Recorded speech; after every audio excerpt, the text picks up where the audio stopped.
Bilək, səbirlə heç kim danışmasın.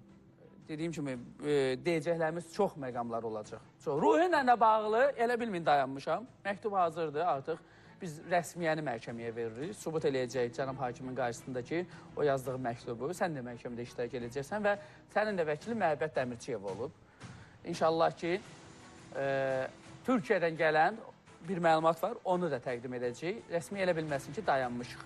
Yəni, rəsmiyə elədiyi o məktuba görə ən azı 3000 cərimələnəcək. Demirəm, ona görə həbs yoxdur. Sadəcə sübutlar qoymasa, çünki biz hüquqi şəxs olduğumuz üçün, mən fiziki şəxs deyiləm, ona görə cərimə 2 qat olur. Geçsin, hansı vəkillə maraqlanır, maraqlansın ki, yəni, mən qızım günahkar ola-ola, qızım problem yarada və bilsin ki, rəsmiyyənin rahat dediyi qohumları mənə zəng edir ki, biz xəcalət çəkirik. Rəsmiyyədən də bu gün danışacağıq. Yəni, oyun oynamasın.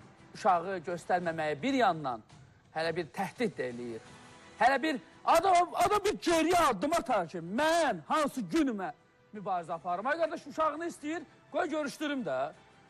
8 yaşlı uşaq 35 yaşlı adam kimi danışır. Səbəbkarı rəsmiyyə kimlərdir də?